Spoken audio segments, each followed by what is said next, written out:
only who can defend the police from terrorists. Hillary is a Satan, and her crimes and lies have proved just how evil she is.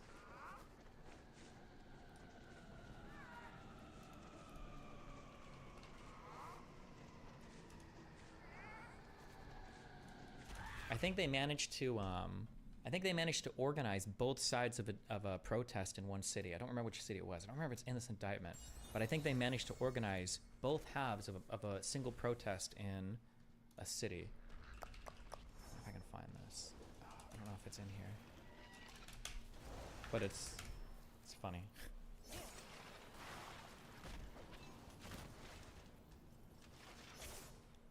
Is it Texas somewhere?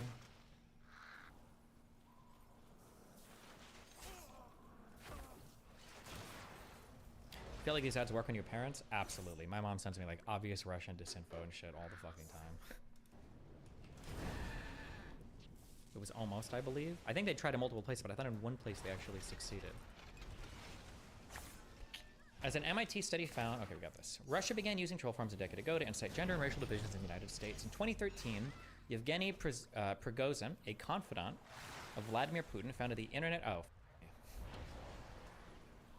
Okay, I shouldn't have just gone on with this all day.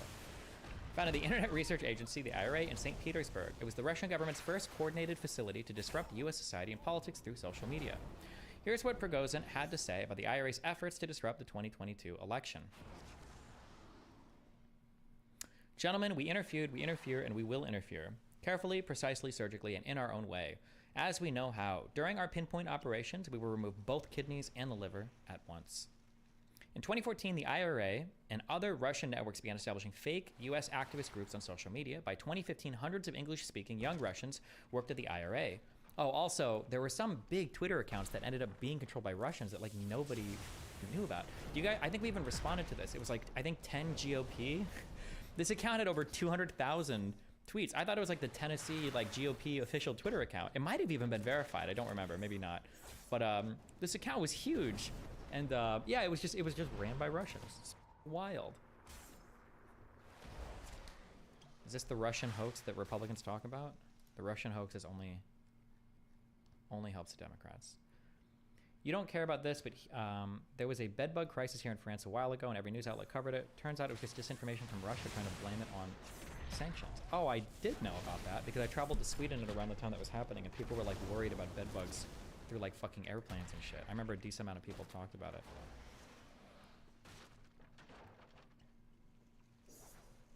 Their assignment was to use those false social media accounts, especially on Facebook and Twitter, but also on Reddit, Tumblr, 9gag, and other platforms to aggressively spread conspiracy theories and mocking ad hominem arguments that incite American users. In 2017, US intelligence found that Blacktivist, a Facebook and Twitter group with more followers than the official Black Lives Matter movement, was operated by Russia. Oh, I didn't know this. Fake black activist accounts linked to Russian government. Social media campaign calling itself Blacktivist and linked to the Russian government using both Facebook and Twitter in an apparent attempt to amplify Russian tongue concerning the US president.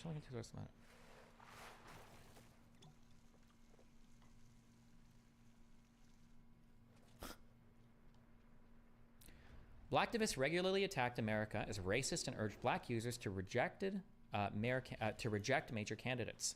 On November 2nd, 2016, just before the 2016 election, Blacktivists' Twitter urged black Americans, choose peace and vote for Jill Stein. Trust me, it's not a wasted vote. Russia plays both sides on gender, race, and religion. The brilliance of the Russian influence campaign is that it convinces Americans to attack each other, worsening both misandry and misogyny, mutual racial hatred, and extreme anti-Semitism and Islamophobia. In short, it's not just an effort to boost the right wing, it's an effort to radicalize everybody. Russia uses its trolling networks to aggressively attack men. According to MIT in 2019, the most popular black-oriented Facebook page was the charmingly named My Baby Daddy Ain't Shit.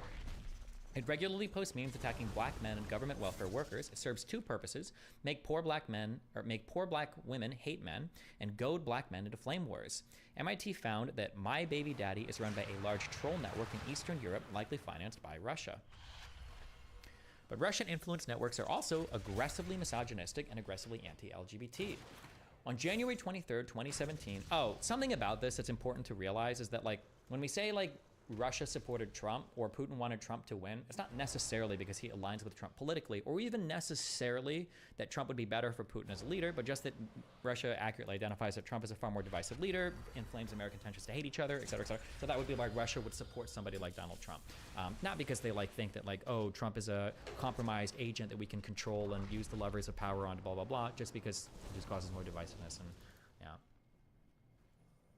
On January 23rd, 2017, just after the first Women's March, the New York Times found that the Internet Research Agency began a coordinated attack on the movement, per the Times. More than 4,000 miles away, organizations linked to the Russian government had assigned teams to the Women's March. At desks in bland offices in St. Petersburg, using models derived from advertising and public relations, copywriters were testing out social media messages critical of the Women's March movement, adopting the personas of fictional Americans.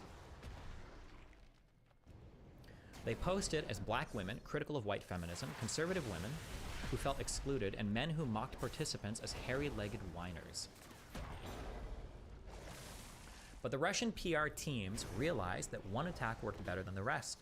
They accused its co-founder, Arab-American Linda Sarsour, of being an anti-Semite. Over the next 18 months, at least 152 Russian accounts regularly attacked Sarsour. I think it's Sarsour, right? They may not seem like many accounts, but it worked. They drove the Women's March movement into disarray and eventually crippled the organization. Russia doesn't need a million accounts or even that many likes or upvotes. It just needs to get enough attention that actual Western users begin amplifying its content. This is a really important thing to talk about when it comes to disinformation. There's a phenomenon in physics called I want to call it the Bernoulli effect, but it's not that. I mean, if we're taking 10,000 seriously, then I guess he really thinks Destiny literally only read 2 Wikipedia pages. The problem with Finkelstein is it's hard to be hyperbolic when you literally have no basis for any of his understanding whatsoever. Like, it's hard to know what he knows about anything or what he's read about anything. It's kind of hard to... He constantly brags about, footnotes and annotations, and he said he read the 15,000 pages of the Annapolis Report. To selectively pick when he's being hyperbolic or not is kind of difficult.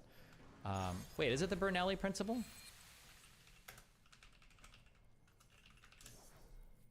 Oh, it is.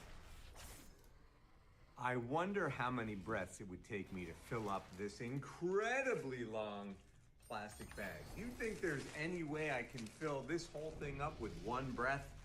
I bet you I can. Stay tuned to the end to see the real answer, but let me show you the standard way of filling this up. We'll take our breaths. Bernoulli. One hardly did anything.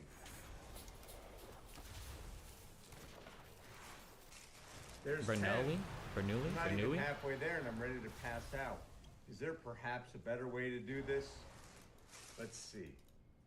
Let me take all the air out of the balloon. And now we're going to use something called Bernoulli's principle. We're going to blow into the bag, but we're not going to put our mouth right on the bag. And what happens there is as we blow in, surrounding air is pulled in as well to the low pressure. Destiny would be screaming right now if a right-wing person made the stupid statements Ethan has, but he's silent now, biased as fuck. Are you looking at yesterday's VOD, my dude? Also, wait, I'm pretty sure I was very critical of Ethan saying dumb shit yesterday as well, but... Area. This is Bernoulli's principle. Firefighters know about this. We'll talk about that in a moment. So here we go. One big breath.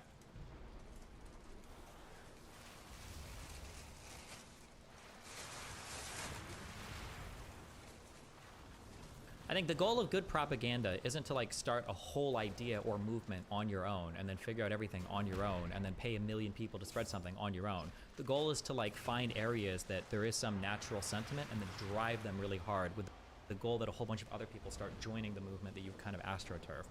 Good astroturfing leads to other people organically joining your cause. And you can find that with a relatively few number of accounts, you can fill an entire plastic wind thing. Just a few accounts, that's all you need. Strategic astroturfing.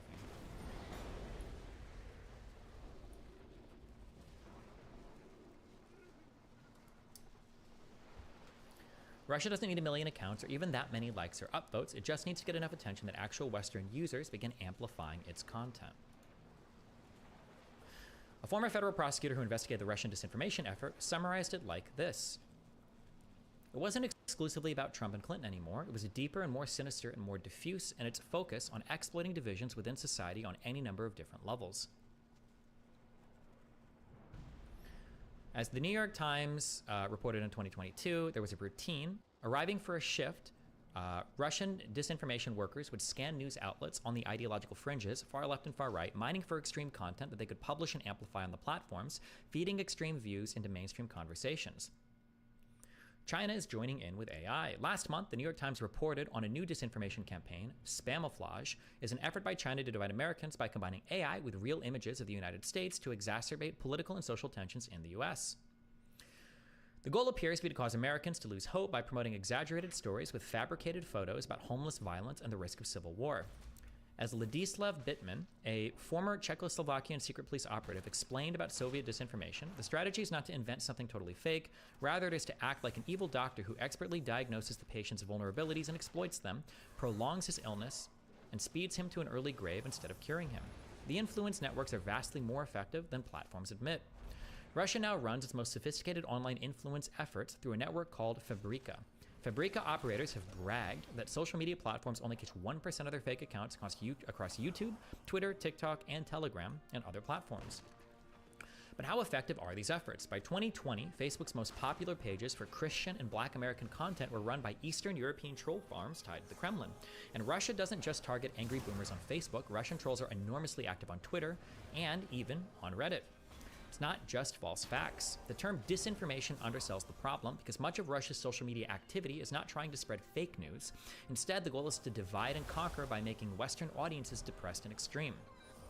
Sometimes through brigading and trolling, other times by posting hyper-negative or extremist posts or opinions about the US, the West over and over again until readers assume that's how most people feel. And sometimes by using trolls to disrupt threads that advance Western unity. As the RAND think tank explained, the Russian strategy is volume and repetition from numerous accounts to overwhelm real social media users and create the appearance that everyone disagrees with or even hates them. And it's not just low-quality bots. Per RAND, Russian propaganda is produced in incredibly large volumes and is broadcast or otherwise distributed via a large number of channels. According to a former paid Russian internet troll, the trolls are on duty 24 hours a day in 12-hour shifts, and each has a daily quota of 135 posted comments of at least 200 characters. What this means for you. You are being targeted by a sophisticated PR campaign meant to make you more resentful, bitter, and depressed. It's not just disinformation, it's also real-life human writers and advanced bot networks working hard to shift the conversation to the most negative and divisive topics and opinions. It's why some topics seem to go from non-issues to constant controversy and discussion with no clear reason across social media platforms. And a lot of those trolls are actual, professional writers whose job it is to sound real. So what can you do? To quote War Games, the only winning move is to not play. The reality is that you cannot distinguish disinformation accounts from real social media users. Unless you know whom you're talking to, there is a genuine chance that the post, tweet, or comment you are reading is an attempt to manipulate you politically or emotionally. Here are some thoughts. Don't accept facts from social media accounts you don't know. Russian, Chinese, and other manipulation efforts are not uniform. Some will make deranged claims, but others will tell half-truths. Or they'll spin facts about a complicated subject, be it the war in Ukraine or loneliness in young men, to give you a warped view of reality and spread division in the West. Resist groupthink. A key element of manipulative networks is volume. People are naturally inclined to believe statements that have broad support. When a post gets 5,000 upvotes, it's easy to think the crowd is right, but the crowd could be fake accounts, and even if they're not, the brilliance of government manipulation campaigns is that they say things people are already predisposed to think. They'll tell conservative audiences something misleading about a Democrat, or make up a lie about Republicans it catches on fire on a liberal server or subreddit. Don't let social media warp your view of society. This is harder than it seems, but you need to accept that the facts and the opinions you see across social media are not reliable. If you want the news, do what everyone online says not to. Look at serious mainstream media. It's not always right, sometimes it screws up, but social media narratives are heavily manipulated by networks whose job it is to ensure that you are deceived, angry, and divided. Edited for typos and clarity. Apparently the post was removed several hours ago due to flood of reports. Thank you to the Gen Z moderators for reapproving it. Second edit, this post is not meant to suggest that our Gen Z is uniquely or especially vulnerable, or to suggest that a lot of challenges people discuss here are not real. It's entirely the opposite. Growing loneliness, political polarization, and increasing social division along gender lines is real. The problem is that disinformation and influence networks expertly and effectively hijack those conversations and use those real, serious issues to poison the conversation. This post is not about left or right. Everyone is targeted.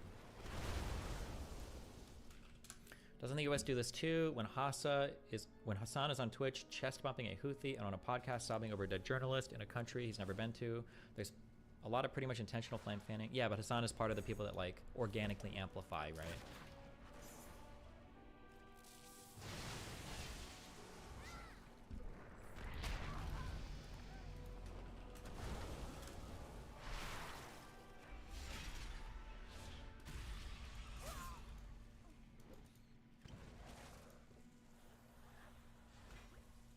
Would you be in favor of the U.S. doing the same thing to Russia, spreading disinformation to sow division?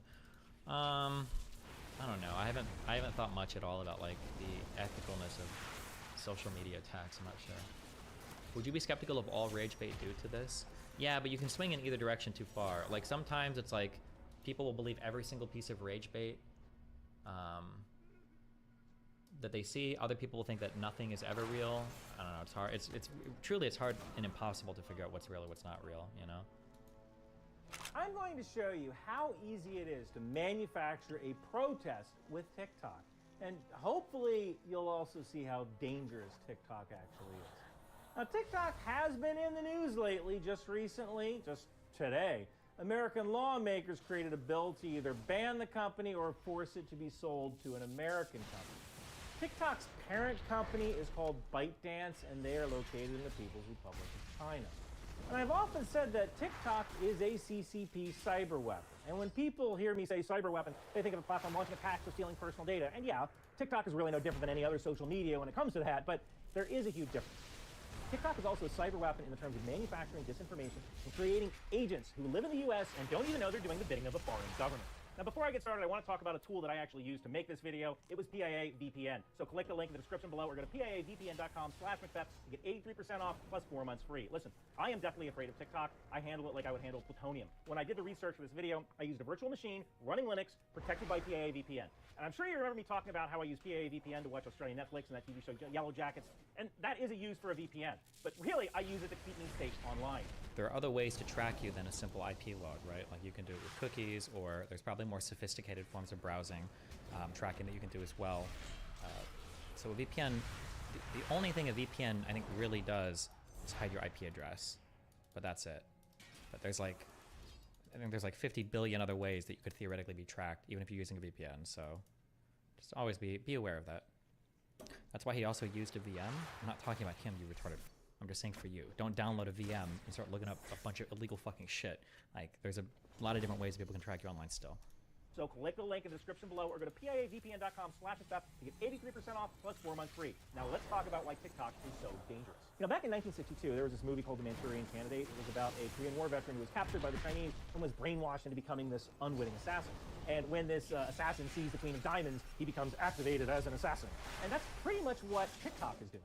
If you take a look at Aaron Bushnell, my former Air Force intel guy, who did something I can't talk about on YouTube, but I'll call a silly thing in front of the Israeli embassy in Washington, D.C., you kind of have to ask yourself, how did Aaron Bushnell become radical? Did he travel to Yemen? Did he learn Arabic? Did he study the Quran? Did he work with an aid organization in Gaza and saw the horrible conditions of the Palestinian people there? Or maybe Aaron Bushnell was radicalized by a combination of social media and raw footage streaming 24/7 from Gaza. I mean, most millennials get their news from social media, and TikTok is the top news source for Gen Z, and increasingly is the most popular news source for Americans overall. So now we have a news organization that is ultimately under the influence of a foreign country that is under the influence of the Chinese Communist Party. Remember in 1988, there was that movie Working Girl? Melanie Griffith, Sigourney Weaver? Yeah? All right. The movie is about an ambitious secretary who comes up with an idea to save her client from being acquired by a Japanese company. And the idea involved purchasing a radio station because at the time, foreign companies were prohibited from owning American media companies. This was banned by the Federal Communications Commission. See, my idea is that they get their feet wet in radio and build from there. I mean, it's not as glamorous as jumping right into TV, but it's a solid place to start, and there's a lot more of them for sale. Plus, it would solve Trask's problem with his Japanese competitors trying to take him over, because FCC forbids foreign ownership of radio as well as TV. Come for the intelligence analysis, stay for the obscure 80s movies. I mean, could you imagine Ronald Reagan allowing the Soviets to buy an American television station back in 1988? Well, I don't think they're going to be doing that. So, it looks like today the FCC approves foreign media ownership on a case-by-case basis, but let's look at TikTok demographics, and you're going to see something really interesting. This is worse than the Soviets buying a news channel in 1988. We're talking 150 million monthly active U.S. TikTok users, and that was as of March 2023. Is that unique users? Or is that like unique accounts? Or is that unique? Jesus Christ. If that's truly like every one of these is about an individual like human being, that's pretty wild. 50 million monthly active U.S. TikTok users, and that was as of March 2023. The American news channel CNN reached about 53 million monthly households. So a unit that's ultimately reported to the Chinese Communist Party has 3 times as many American viewers as CNN. Why are we letting this happen? And here's the ultimate culmination of this. This video was sent to me by a few people. I didn't really know what to do with this video because I'm not going to make a video where I just make fun of somebody. But what's interesting is that once I heard about this bill, I put 2 and 2 together and went, oh my God, this is how it starts. So I'm going to show you the video and then I'm going to point a few things out. I don't know if I need to do a trigger warning or whatever, but this video is really racist. It contains a swear word that I'm going to bleep out. But if you can't handle an adult discussion on racism, skip to this time up here. It makes me feel...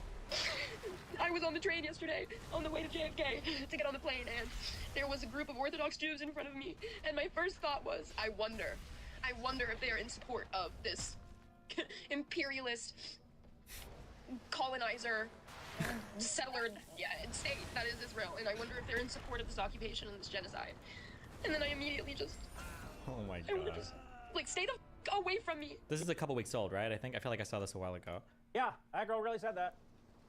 She set up her camera and she willingly recorded herself crying because she was triggered by seeing a couple of Orthodox Jews on the train. Did this girl become radicalized by traveling to Yemen? Maybe she was studying the Quran. Maybe she was learning Arabic. Maybe she was working in a refugee camp in Gaza.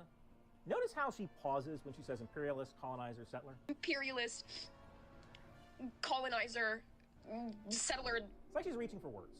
It's probably because these are words that she just learned in the past few months, and these aren't words that normal people use in everyday conversation. And actually what's kind of funny is that people who talk about Israel and colonizers should really read about the founding of Islam. I mean, by the year 750, the Umayyad Caliphate extended onto 3 different... Now, Islam doesn't count because that was more than 500 years ago. It's the 500-year rule, okay? It's like the 5-second rule, so it's kind of the same except for countries.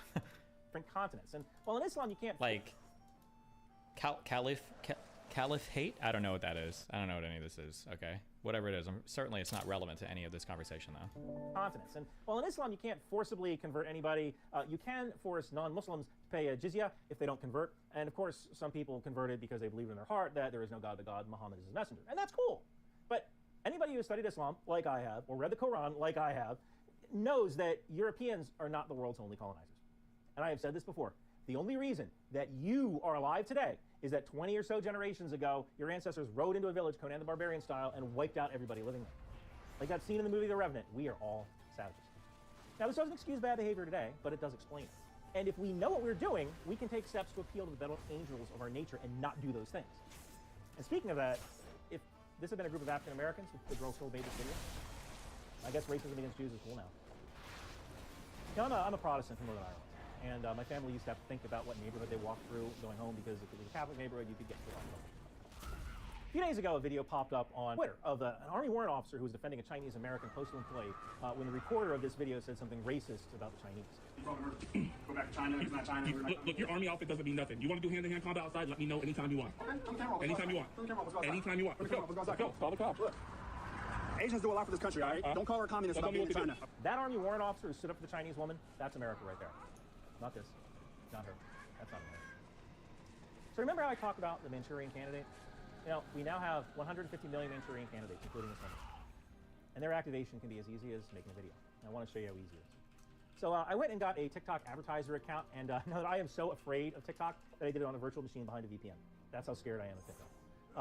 Now, note that if you see me on TikTok, it's a person that stole my content. Multiple people pretend to be me on TikTok, and TikTok never does anything about it. But let's do this. So let's say I want to shut down I-495, which is the main highway in Washington, D.C., and I'm going to protest Gaza. Here's how I would go about doing it through TikTok.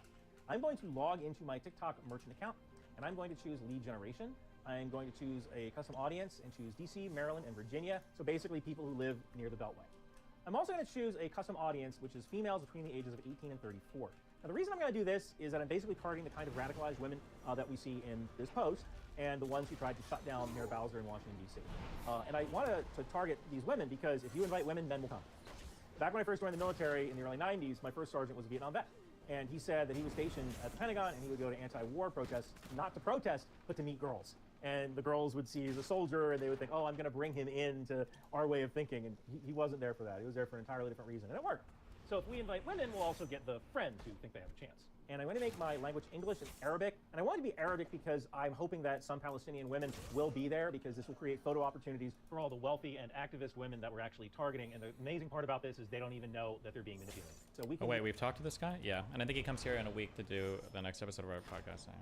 use virtue signaling to our benefit in this case. So this will increase social media engagement after the event. For interests and behaviors, I want women who are into luxury hotels, museum exhibits, travel charity, environmental protection, health, and wellness. The reason is that you want women who have enough disposable income that they can take off work or travel to go protest, or we're talking about college students who are professional agitators. So this is kind of where environmental protection people come into play. Those people know how to organize, they know how to protest. I'm also looking for people who liked, commented, or shared social news, social issues, or environmental protection issues. These people are more likely to attend a protest than people just pass the video by and do anything. So in this case, I want the protest to be March 26th of 2024. That is a Tuesday, and the reason I'm choosing that is for maximum carnage. A lot of people in Washington, D.C. work from home on Mondays and on Fridays, so we're going to go for a Tuesday so we can cause the biggest traffic jam we can. I'm going to give myself a budget of $1,000 a day. I said that. I'm going to set this to run from the 13th to the 25th, which is 13 days. So we're talking $13,000. This should give me between 52 and 156 leads per day, or between 676 and 2,028 leads for the entire campaign. Honestly, I only need 10 or so people to shut down the video. Then I need a creator to make me a video. I just need to call some creator or contact and just be like, hi, my name's Ryan from the Ceasefire Coalition. I'm organizing a protest on the Beltway to shut down traffic. Will you make a video? Here are the details. Now, with a larger budget, I could actually target multiple cities. If TikTok had an armory in every American city and was just handing out weapons to civilians on the street, how fast would we shut that armory down, right? But when we have 150 million people who could be weaponized and be on the streets at the bidding of a foreign government, each of whom could be a potential insider threat, we don't do anything? I mean, TikTok already conducted a cyber warfare strike against the United States. It urged its followers to contact Congress, which overwhelmed the congressional phone lines, interrupting the business of Congress. I understand that there can be problems with TikTok, but you can do this type of targeted advertising on Facebook as well, and Instagram by extension. So I don't think this is, unless he's just saying this is bad just because TikTok is also like controlled by a foreign company, but. We do. Well, this is a free country, right? Usually banning things doesn't work, and there may be a freedom of speech component to allowing TikTok to exist. But it might be possible to force a sale to an American company, or even just to restrict social media usage to people who are over 18 years of age. One of my biggest fears with Aaron Bushnell is that people praised his actions. People made t-shirts, people suggested that he was going to be a martyr, and people should emulate him. I'm very glad this is going viral because things like this can't happen in vain. Aaron Bushnell was a very brave person, beyond brave. And I am still afraid of copycats. Copycats may emerge and try to emulate what Aaron Bushnell did, the silly thing he did in front of the Israeli embassy. Do you want your son or daughter to become a copycat? I don't want that to happen to anybody. Okay, lighter note. Hey, you can't get enough Ryan McBeth. Why don't you put him on your desk with a Ryan McBeth in-action figure from the Knife Hand Company? It even comes with a Ryan McBeth trading card.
Klaus Ernst sagte über die Wahl in Russland, es bringt nichts, die Legitimität der russischen Wahl anzuzweifeln. Putin ist und bleibt der Präsident. Es gibt in Russland keine Alternative zu ihm. Wie finden Sie so eine Aussage? Naja, ich glaube, dass hier moralische mit anderen Kriterien verwechselt. Natürlich muss man moralisch das Ganze nicht anerkennen, was da gelaufen ist. Es ist ja in dem Sinne keine freie, unabhängige, gleichberechtigte Wahl. Aber dass der erste Mann des Landes ist, das muss man akzeptieren. Das muss man ja auch bei Diktatoren und Königen und sonst wo akzeptieren, ohne dass es eine demokratische Wahl gibt. Ist Putin für Sie ein Diktator heute? Also er hat stark autoritative Züge. Aber er ist kein Diktator.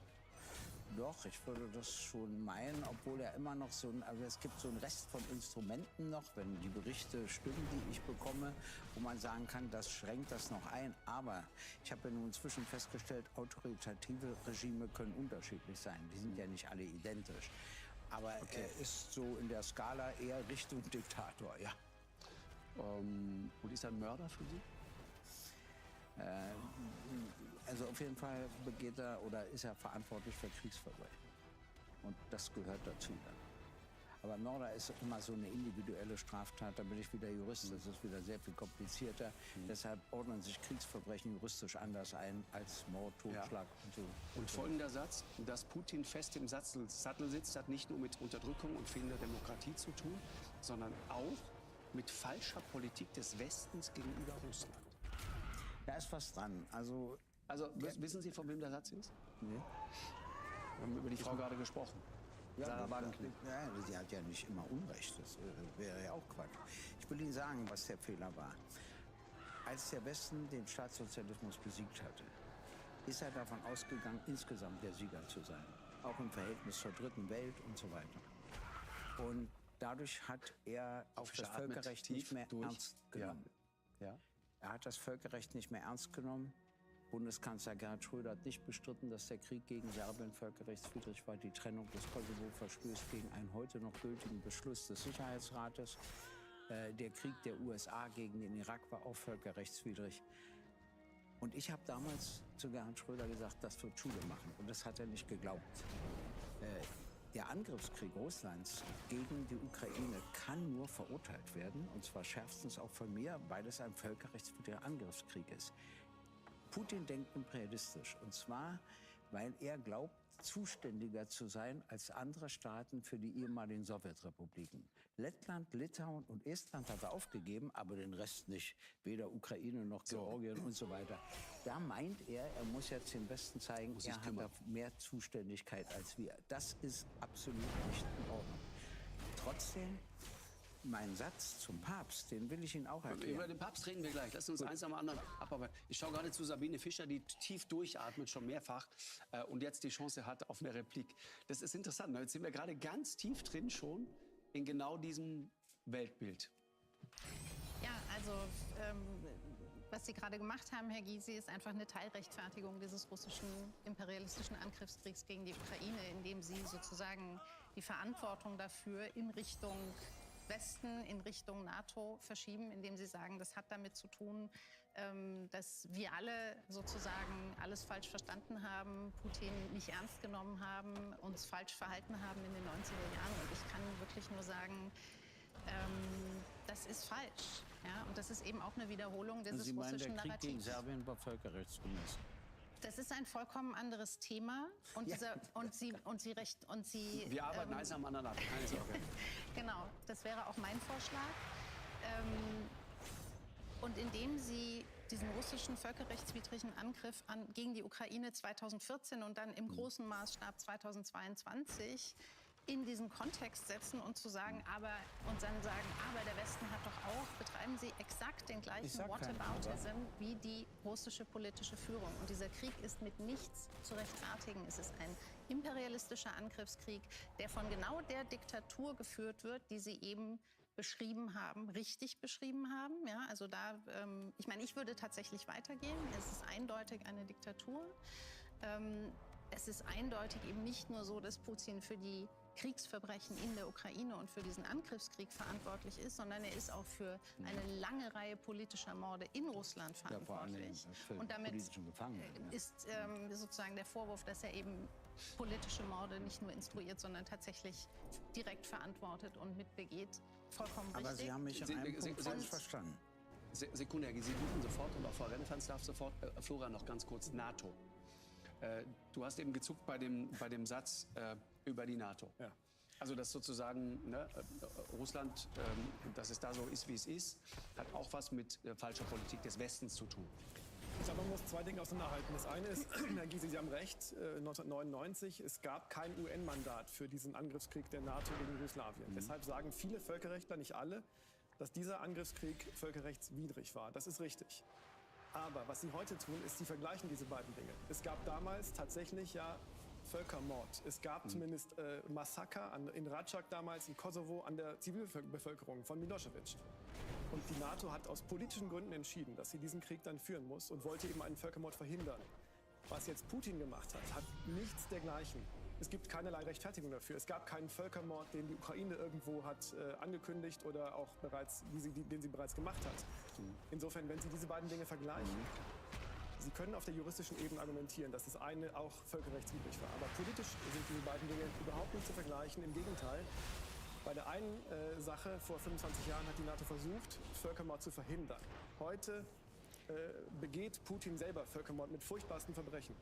Also die NATO hat auch schon ganz oft zugesehen bei Völkermord, ohne einzugreifen. Auch da haben Sie recht. Ich will auch die NATO nicht verteidigen. Aber ich wollte nur sagen, dass der Vergleich, den Sie machen, dass der einfach nicht stimmt. Ich mache gar nicht den Vergleich. Ich wollte auf was anderes hinaus, kam nur nicht dazu, es auszuführen. Damals wurde das Völkerrecht nicht mehr wirklich ernst genommen. Das war der Punkt. Und das hat um sich gegriffen. Das rechtfertigt den Krieg von Russland gegen die Ukraine überhaupt nicht. Ich habe den auch noch nie gerechtfertigt. Ich habe auch heute nicht die Absicht dazu. Aber ich wollte sagen, dass jetzt haben wir eine ganz andere Haltung zum Völkerrecht. Auch unsere Außenministerin. Jetzt wird überall das Völkerrecht betont. Damals war das nicht der Fall. Und das fand ich leichtfertig. Und sehen Sie, 2 Wochen nach Beginn des Krieges hatte mich die Politikchefin der US-Botschaft eingeladen. 2 Wochen nach Beginn. Und da habe ich sie gefragt, was aus BRICS wird. Und da hat sie gesagt, da sind wir uns in Washington einig, nichts. Dazu sind die Widersprüche zwischen Indien und China viel zu groß. Inzwischen gab es schon 40 Aufnahmeanträge im BRICS. Da organisiert sich der Süden gegen Nordamerika, USA und Kanada und gegen Europa. Ja, und geostrategisch wird überhaupt nicht über die ganzen Konsequenzen und Folgen nachgedacht. Das ist das, was ich will. Dass wir die Gesamtzusammenhänge nicht aus den Augen verlieren. Weil wenn wir uns nur auf Russland und die Ukraine konzentrieren, das ist zu kurz, das ist zu wenig. Das ist der Krieg, der bei uns im Hinterhof passiert. Also ich meine, dass sich Europa darauf konzentriert, finde ich erstmal nachvollziehbar. Frau Fischer, noch mal ganz kurz das Detail mit der NATO. Genau, ich würde einfach gerne, damit, um sozusagen das Bild zu vervollständigen, noch mal auf Ihr Zitat, das Sie ja auch auf X gepostet haben, zurückkommen, wo Sie sagen, der Papst hat recht, aber Zelensky wird sozusagen daran gehindert, dem zu folgen, weil die NATO diesen Krieg weiterführen will. Und ich finde, das ist wirklich eine nicht akzeptable Täter-Opfer-Umkehr.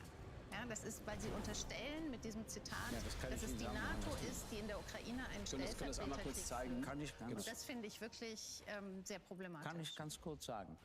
Gerhard Schröder hat ein Interview gegeben und hat dort erklärt, und ich unterstelle ihm nicht, dass er lügt, dass die ukrainische Seite nach Beginn des Krieges ihn um Vermittlung gebeten hat. Nicht die russische Seite, die ukrainische Seite. Und da war er in Istanbul mit dem Mann, der heute der Verteidigungsminister der Ukraine ist, und mit einem Gesandten aus Russland. Und sie haben die Verhandlungen geführt. Und sie hatten sich verständigt. Und er sagt, Biden sagte nein. Warum?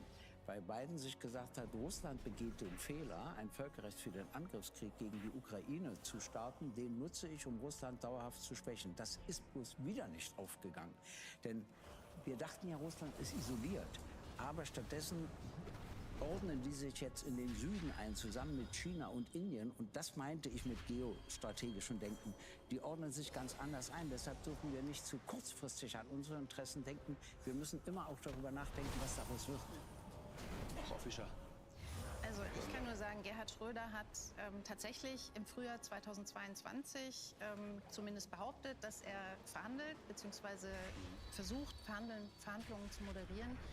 Bei dem, was in Istanbul gelaufen ist, im März und April 2022 hat er bestenfalls ganz außen am Rande vielleicht eine minimale Rolle gespielt.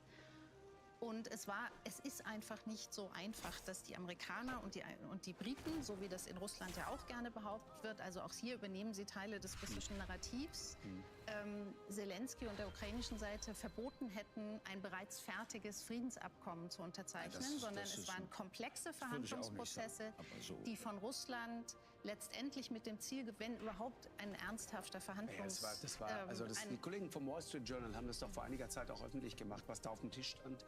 Also das ein Angebot zu nennen, fand ich ehrlich gesagt eine Farce. Es ging um eine Kapitulation der Ukraine. Genau. Eine Die Ukraine Restrumpfarmee hat dann für den Fall, dass du dich verteidigen musst, hast du eigentlich dann gar keine Chance mehr und so weiter. Die Ukraine Das war hat das dann Thema. Gegenvorschläge gemacht, die ziemlich weit gingen, weil sie ja auch das militärisch sagt sehr er ja. stark Es unter ging hin Druck. und Lassen her, Sie mich bis sie bitte sich den Gedanken geeinigt mal zu hätten. Ende führen. Ja? Zelensky hat dann vorgeschlagen bzw. auch gefordert, dass es zu einem direkten Austausch mit Putin kommt. Putin hat das rundheraus abgelehnt. Und parallel dazu mussten die Russen sich aus der Belagerung um Kiew zurückziehen, wurden die Kriegsverbrechen und die Massaker an der Zivilbevölkerung in Butscha, in Irpin, in anderen Orten entdeckt. Mariupol wurde genau in diesem Zeitraum dem Erdboden gleichgemacht von den russischen Streitkräften. Von dieser Stadt ist nichts übrig geblieben. Und all diese Entwicklungen haben dazu geführt, dass dieser bilaterale Verhandlungstrack abgestorben ist. Das ist die Realität. Nicht, dass Biden Zelensky verboten hat, Friedensverhandlungen zu führen. Das habe ich ja nicht gesagt, dass er ihm das verboten hat.